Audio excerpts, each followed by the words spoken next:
the percentage of guys, when I asked them, how many of you guys, your dads had the sex talk with?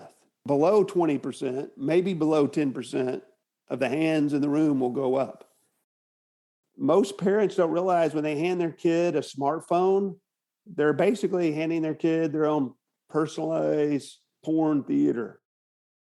We have an enemy who's reaching into Christian homes through pornography and capturing the hearts and minds of the next generation. Hey, the goal isn't just freedom, but it's freedom to run free after Christ and his purposes for our lives. Back for round 2 on this big and important topic with our great guest. So buckle up. Here we go.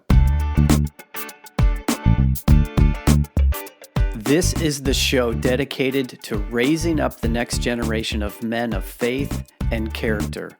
My name is Mark Stanifer. Welcome to the Next Men Up, part of the NRT Podcast Network. Well, hey, gentlemen, welcome once again to the Next Man Up podcast and to the community that is changing the world, one boy becoming a man at a time. So good to have you with us as always, and it is once again my honor and my privilege to be your host for today's episode.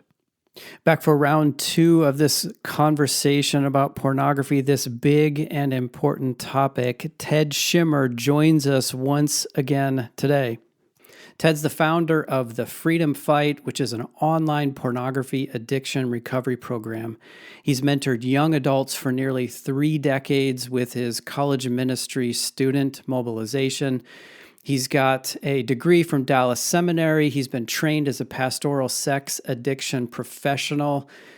And his discipleship background, his theological instruction, and his clinical training gives him a unique and grounded approach to addiction recovery that is biblically based, scientifically sound, and gospel-centered and effective. In the second half of this conversation, Ted goes more into those programs, the scriptural foundation, the fight that we're in, the bigger fight that we're in as men and dads, what's at stake here, what it's really costing us to not engage in this spiritual battle, and how we can help our sons to navigate into adulthood and around this minefield of pornography. There's a lot of ground that we cover in this episode, so let's just get right to it. Here's the second part of my conversation with Ted Shimer. So I want to ask a question that goes along the lines of what you're talking about, but it's kind of a twofold question. So let's start with the spouse first. So for the guy who's dealing with this, who hasn't had the conversation with his spouse, maybe still believes that the spouse doesn't know, maybe she does, maybe she doesn't. How do you recommend that husband begins the conversation, begins that confession process, opening up process with his wife? Yeah, and that's a big topic. In our program, we have a married men's module and again, this is a free program, but we have 6 videos that unpack that process, the disclosure process. Because here's the deal, there's a right way to do it and there's a wrong way to do it. The wrong way to do it is to share a partial. You share partial truth. Oh yeah, this is something I struggled with, and hey, but you give her the impression that hey, it's in the past, and then man, she takes that in, and man, she emotionally, it means if a wife follows Christ, she's going to view looking at porn like Christ does, as adultery, and so guys are often surprised at how hard their wives take it. But so when they share, if it's just a partial disclosure, And then 2 months later, she finds out, well, I thought this was something in the past. Well, I found this out. Man, it's going to reopen all of those wounds. And then you're like, oh, well, hey, that wasn't a big deal. And then she finds out 2 months later, oh, well, hey, there's this other thing going on. Or, that's called a staggered disclosure. And that's one of the most traumatic things a wife will experience. Wives who've gone through that have actually, had PTSD. It's been very traumatic. And so having a full disclosure from the beginning and being honest, completely honest, is crucial. And so, like I said, on our, married men's module, we unpack that. And so, a lot of times when guys get caught, they'll admit to a little bit, but that just kind of starts the staggered disclosure. And to be honest, that's the stuff that is most damaging, to the wife and to the marriage. And, oftentimes that's one of the reasons a wife ends up leaving is because she's been through years of this and she's like, I don't know if I know everything, and it's just, mentally torturous for her. And so, so that's an important component that, you need to give a full disclosure and coming clean. And what we encourage in our program is, for you to experience 6 months of sobriety, and then you have your disclosure conversation. Because again, we live in self-deception. When a person is struggling with this, their ability to have a full disclosure is going to be limited. But once they're on the other side of it, and so, so that's what we encourage guys. Hey, be committed to establishing 6 months of sobriety, because then when you share it with your wife, you can point to 6 months of sobriety that gives her a foundation of trust that, man, okay, I've taken these steps. And so it gives you something instead of just telling her, and man, you've got no plan and you've got no process that you're getting help in. And again, man, it's just this roller coaster ride of emotions. But if you can establish this 6 months of sobriety, and then within that context, you have a disclosure, it just kind of blunts it for her. And it shows her, man, okay, he's trying to protect me and rebuild the foundation of trust. Yeah, I'm glad you used the word trust there, because that's what I was seeing, that if without the full disclosure and without being done in the right way, it seems like there's this impediment to trust being reestablished. Clearly the trust was broken. That's what she feels. Deep emotional. She's feeling it. But without the ability to repair that trust, I imagine that's where the traumatic experience, the PTSD-like experience is what's taking place for her. Yeah, absolutely. The sooner someone confesses and comes into the light, the sooner they can begin to, build that foundation and, start working towards that full disclosure. So now part two of this question is for the dad in particular. And there's a couple components to this one. And I guess let me ask just an open-ended question first. How and when should dads begin engaging? Obviously, this audience is particularly focused on sons, and that's the primary problem, although some of your recent information suggests it's not an exclusive problem with boys. But how and when should dads begin this conversation with their boys? It needs to be early, for sure. That, just begin helping, boys, understand, hey, good pictures, bad pictures, that, hey, there's some good pictures out there. There's some bad pictures. And hey, what are bad pictures? That's when, they show our privates, and our privates, boys have penises, girls have vaginas, using the real language that, hey, our private parts, God has, that's what our swimsuits cover up. And so helping them understand and appreciate that at an early age, I think is important. But just having the conversation is, even just what I just said about good pictures, bad pictures, private parts, penis, vagina. And hey, if you see any bad pictures of people showing their private parts, hey, come talk to me about that. And because, I want to know, where did you see that and all that, So making it positive, de-shaming the topic.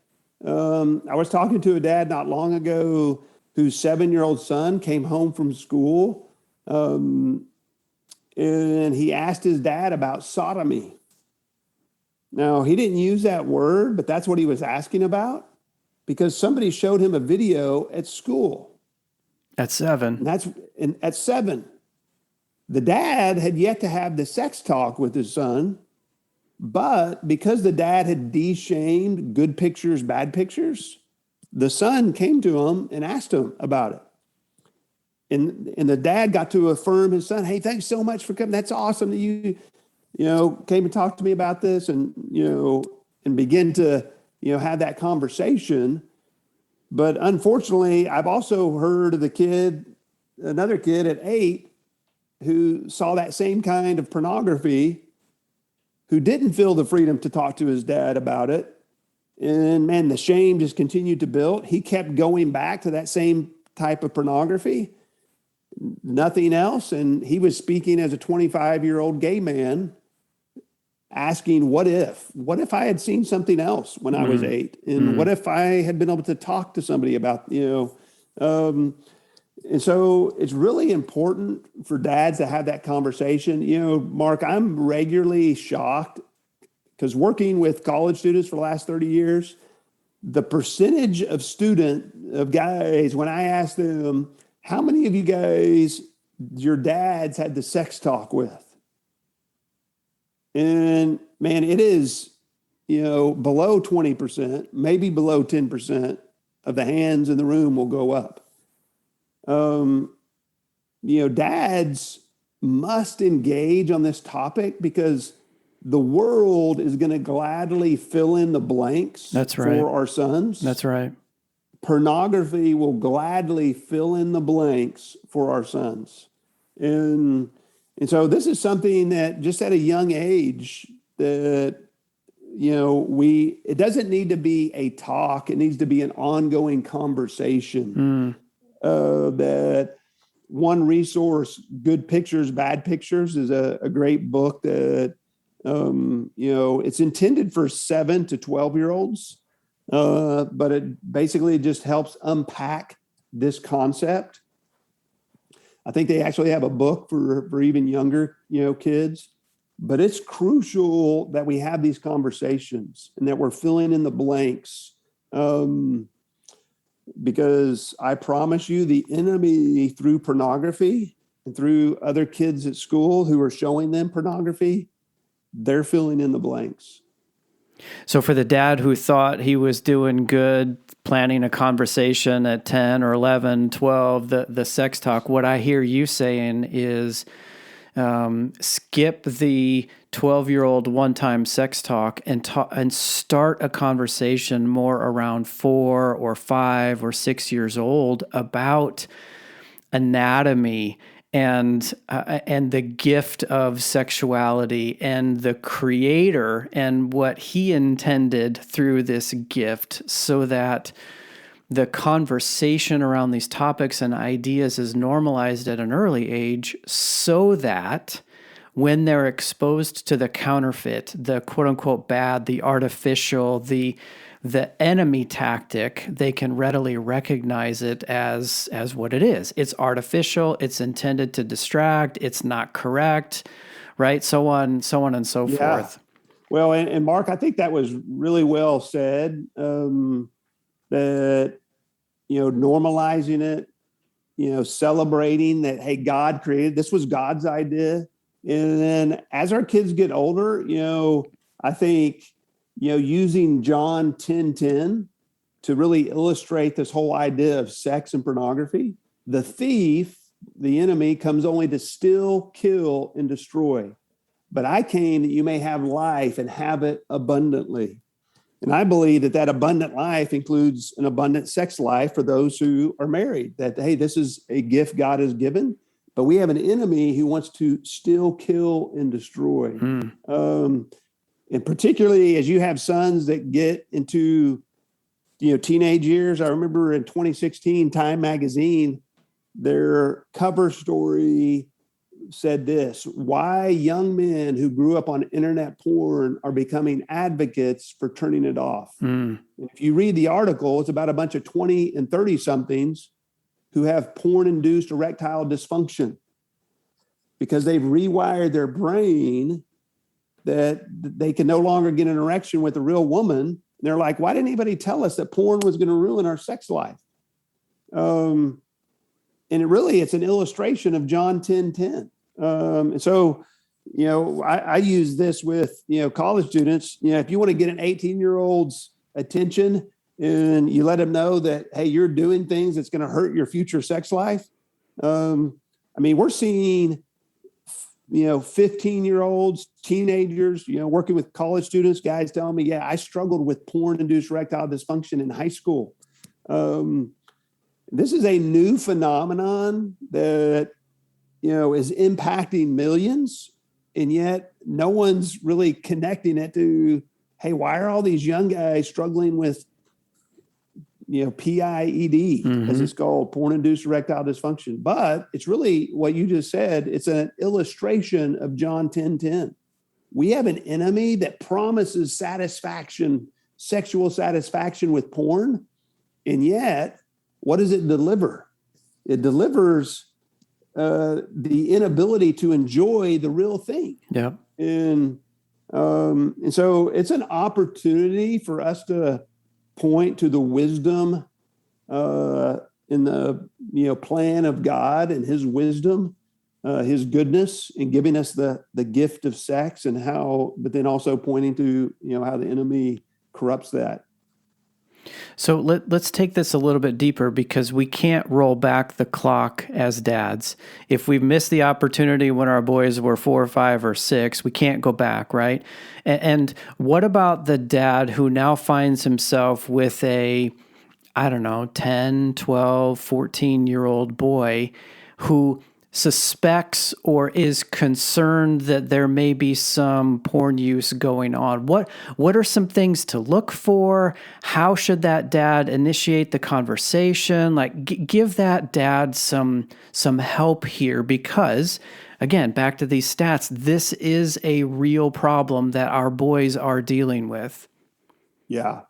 Well, and I think, just being honest with your sons, just like, hey, I've been learning some things about, pornography, how pervasive it is, how destructive it is, how addictive it is to young minds. And, I'm concerned. I realized I gave you an iPhone or a smartphone, and I didn't even lock it up. And so, hey, you've probably seen some things on there that you shouldn't see. And, and so I think,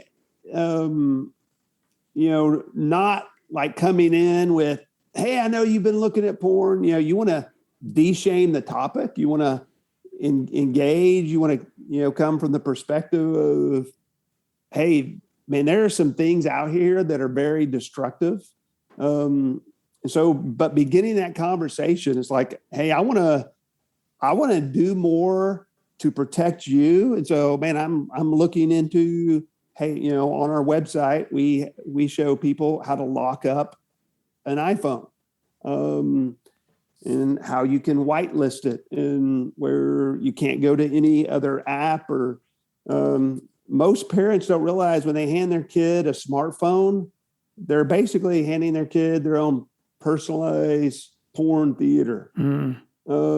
addictions begin when somebody gets private access to the internet. And when we give, 80 to 90% of porn consumption among college students happens on a smartphone.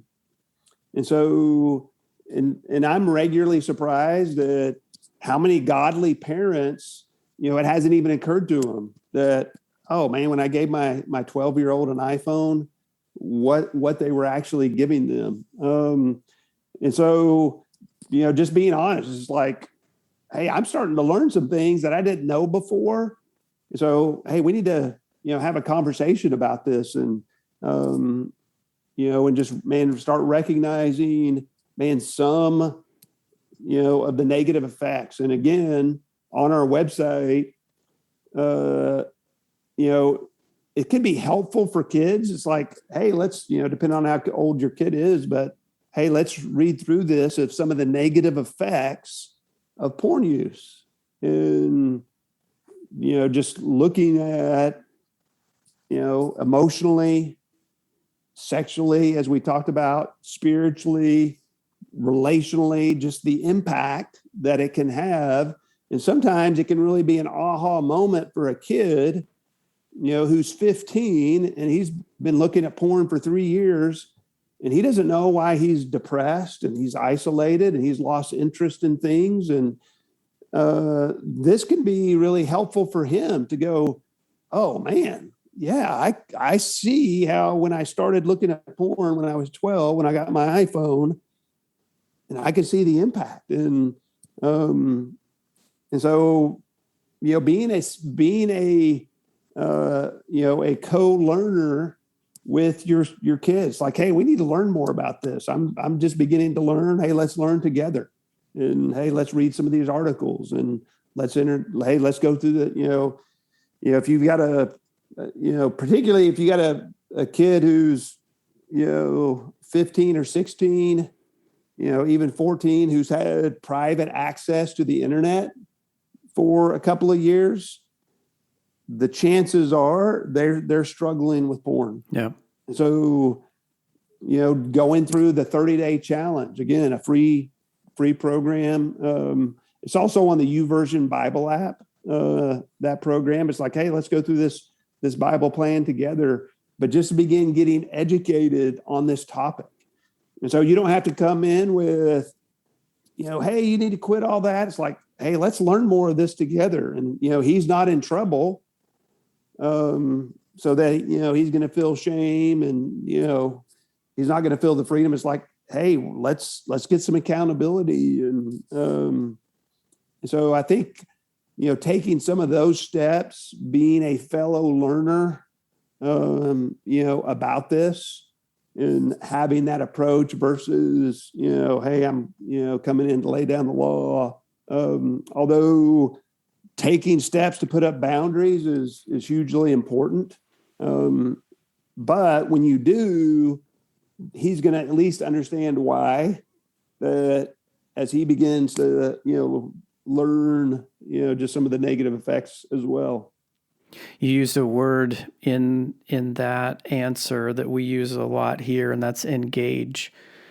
And as you're challenging, inviting the father to engage, what I'm also hearing you say is we're expanding what it means to protect and to provide. The provision isn't just financial. I'm filling in some of the blanks because this is where my mind was going, but providing isn't just financial, it's informational. And let's learn together. I like that perspective, that mindset that you're inviting dads into. And then the protecting side, what boundaries does my 12-year-old or 14-year-old need? Before I just give them access to everything, how can I give them a little bit without it becoming overwhelming? And then, of course, once these hooks get set, the addiction can come pretty quickly after that. So I'm just hearing another way to think about providing and protecting and engaging as a father in this battle that is just, it's so critical. It's so critical. And it's like you said before, it's so pervasive. Well, and I think one thing, and I want to say one thing, Mark, about the addictive nature of porn that I think will be helpful for dads to understand about it for their own self, but also for their kids is, pornography produces a lot of dopamine in the brain. Um, and addiction experts tell us that an addiction goes to a deeper level when we start using the high from the drug, whether that's alcohol, drugs, or porn. But when we start using that high to medicate negative emotions in our life. And so, because for instance, if a person gets stressed and then they start using porn as a place to medicate that stress, then all of a sudden, and they do that repeatedly, then all of a sudden stress becomes the trigger. So next time they're stressed, because dopamine is not only released when we experience pleasure, but dopamine is also released in the anticipation of pleasure. So next time we're stressed, the brain goes into relief mode.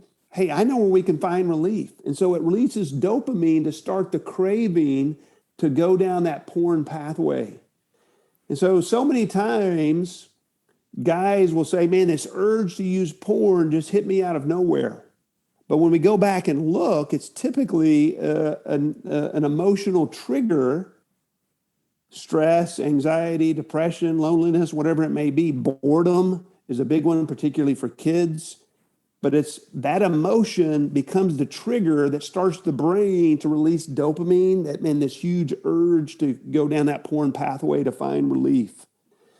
And so this is important for a person to understand, and I think particularly dads, because I was on a radio program earlier this year. A mom called in and told, the horrifying story about how she discovered her 10-year-old daughter was addicted to porn and was looking at hardcore pornography at 10 on the parents' computer. And that 10-year-old girl wasn't continuing to go back to porn because she loved sex so much. It's because porn became a refuge. Mm-hmm. When she felt bad or was lonely or afraid, that's where the brain had learned to go. The brain went into survival mode.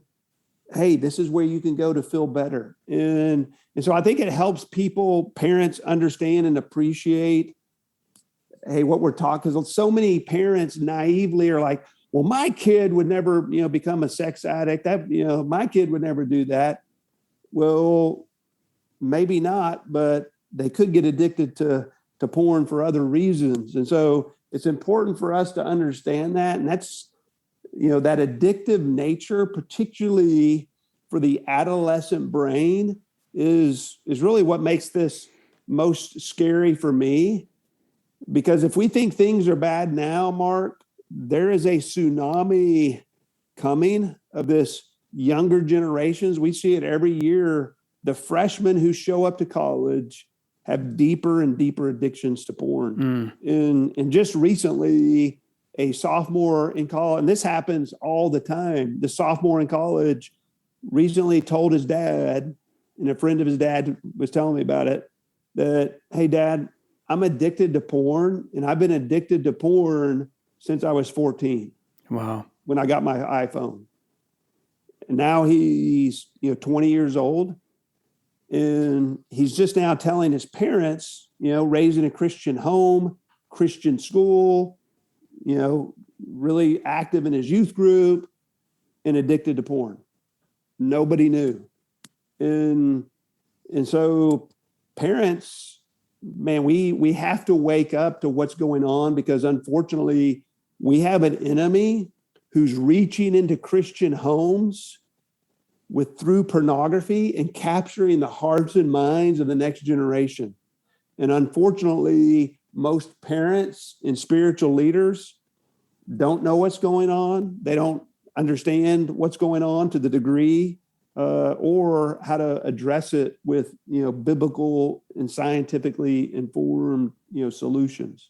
Or they're struggling themselves and they're too ashamed and yes. embarrassed because of their own struggles and weaknesses. Yep, absolutely. Both parents and pastors. Yeah. Yeah. It's a spiritual battle. Really in so many ways, it's unprecedented because of how technology is, opens up this younger generation, man, to this hardcore porn like we've never seen before. And so, man, we're in uncharted water when it comes to this experiment that we're doing with these adolescent brains and pornography. But I can tell you, man, it's not looking good. As I think about this topic, one of the things that, we began learning back in 2007 when we were looking at all these different resources is the need to have a holistic approach when we address a porn or a sex addiction. And, it's interesting in the book of Ephesians, when the Apostle Paul was addressing and unpacking identity in Christ, that, he does that in the first 3 chapters. And then in the second 3 chapters of the book, he unpacks, how this should look practically.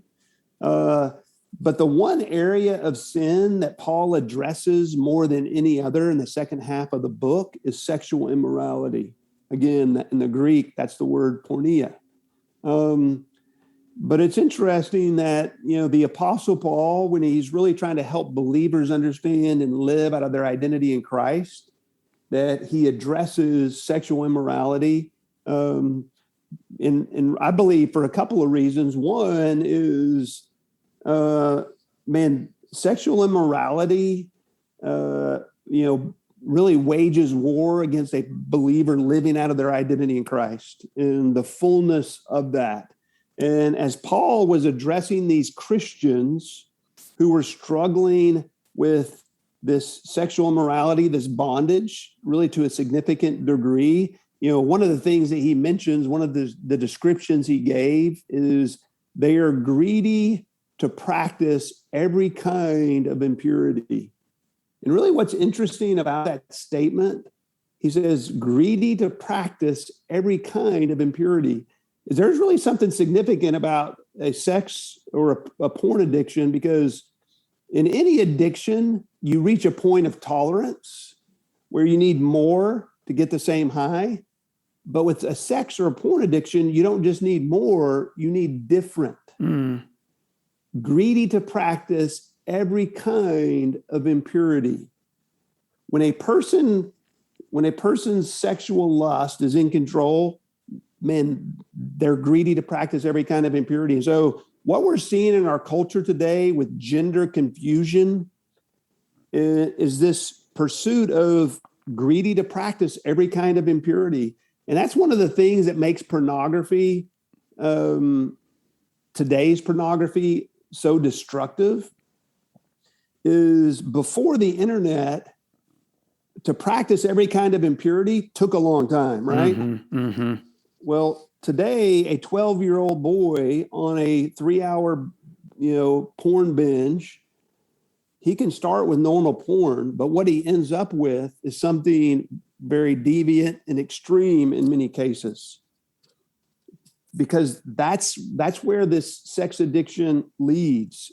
And that just adds to the shame piece, because it's not just, hey, I'm a Christian who looks at porn. That has a lot of shame, but then it's the kind of porn that a person is looking at that the enemy uses. And Paul in Ephesians, he's speaking to these believers and he's saying, hey, quit walking like the Gentiles who are greedy to practice every kind of impurity. But then he unpacks, hey, how we can walk in our fullness of who we are in Christ. And, he uses things like be renewed in the spirit of your mind. And, brings in some of the brain science and, hey, how to build new pathways is one of the things that we teach, in our course. But the thing I've seen, Mark, is that addressing this issue is an incredible opportunity for deep discipleship in the lives of people to truly live a gospel-centered life and living out of our true identity in Christ.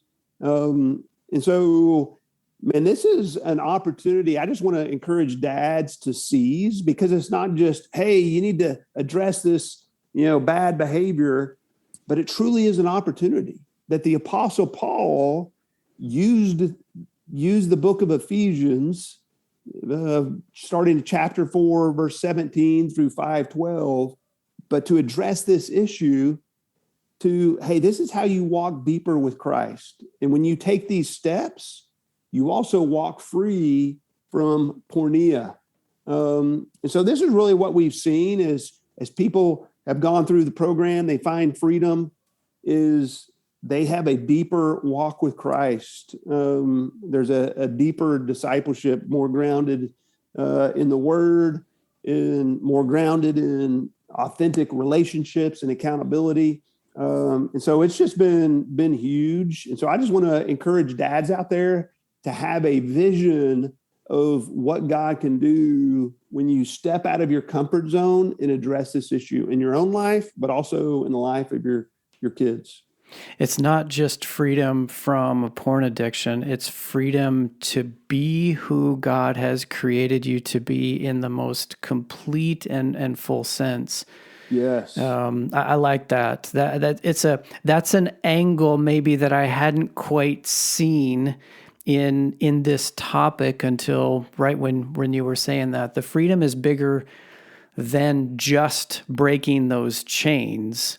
It opens up the opportunity in a much broader way in connection with immediate and intimate family members, as well as a deeper, intimate connection with Father God and walking with Him. Well, and to that point, Hebrews 12:1 says, "Let us lay aside every weight and the sin that so easily entangles us, and let us run with endurance the race that is set before us."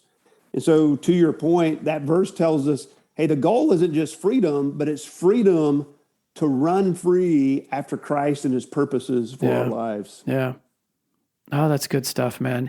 In the midst of this crazy battle, there is still hope. There's freedom that's availability, and there is recovery. It is possible. Ted, I want you to make sure to highlight the way that guys can engage with you and the freedom fight. How can they find you? What are you doing? What's available for them? Because I know that there are listeners in this audience right now who are thinking, he's talking to me. And what do I do? Answer that question. What do they do? Yeah, well, and there are a few resources, thefreedomfight.org, thefreedomfight.org. Again, our programs are free. We have a 30-day challenge that we encourage people to go through. We have a 6-month program you can go through with an accountability partner or with a small group. There's also on our websites resources for parents, resources for teenagers, just to begin that education process. I also have a book, The Freedom Fight. You can get that on our website. You can also find it on Amazon. And so those would be the resources that we really encourage people to check out. Again, I mentioned on the YouVersion Bible app, we have a 30-day program, our 30-day challenge we put on there. And so that's another opportunity. But I would just encourage parents to take advantage of going to the website, checking it out, getting educated themselves. If they want to take a deeper dive, they can get the book just to be educated. The book we've seen it used with in parent groups in churches, but just parents trying to get educated. There's discussion questions at the end of each chapter. The first part of it is just kind of unpacking the pervasiveness and destructiveness of porn, and the second half is, hey, this is the path to freedom. And so there's a little bit of something for everybody, starting with the website would be the first place to go. Great. Again, it's thefreedomfight.org. I'll make sure that's in our show notes, guys, so that you can link it from there. Or as you're listening, of course, not if you're driving, you can just type it right into your phone right now and take that step toward freedom. Ted, thank you for bringing it today. Thank you for the fight that you are in on behalf of God's people, on behalf of us, the resources that you're providing for us as men and as fathers. And thank you for your time this morning to share your story and what you're doing and the impact that you're making. I know you're making a difference, and I appreciate your willingness to share that with us today. Well, Mark, I appreciate you having me on, and I appreciate your ministry to men and specifically dads with boys. I love that. I enjoyed the time. Well, my thanks once again to Ted Shimer for joining the show over the last couple episodes, as well as for his courage and his embracing of this calling to confront the big issue of pornography and not just shy away from the immensity and the hugeness of this problem, but to be willing to hit it head on and to share with guys like you and me the resources and the information about this fight that we're in and what we can do about it. Once again, his website is thefreedomfight.org. His book by the same name, The Freedom Fight, can be found on Amazon. He also mentioned the YouVersion Bible app 30-day challenge plan for those of you that are a part of that app or enjoy that resource. It's called Freedom from Porn in the app. You can also find that on his website, the 30-day challenge there. All kinds of resources for you guys in your battle as husbands and men and fathers, as well as resources to make available to your sons and to help them as they step into this fight and are confronted with this big issue all around us of pornography.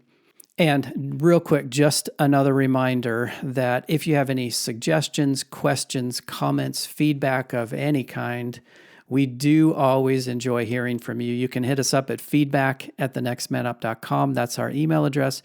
You can also follow us on Facebook at NMU Journey is our page there. Again, we would love to interact with you and hear what you have to say and receive your feedback about this or any other content that we are putting out to help you in the mission of raising up healthy and godly men.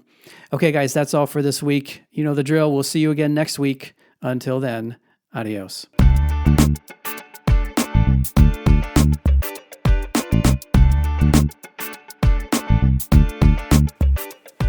Hey, listeners, thanks for journeying with us on this Next Man Up podcast. You know, we would love to hear from you. Maybe you have a question or an idea, perhaps a topic for us to consider. If that's you and you want to reach out to us, you can get us at feedback@thenextmanup.com. That's feedback@thenextmanup.com. Again, we'd love to hear from you. Until next time, we'll see you later.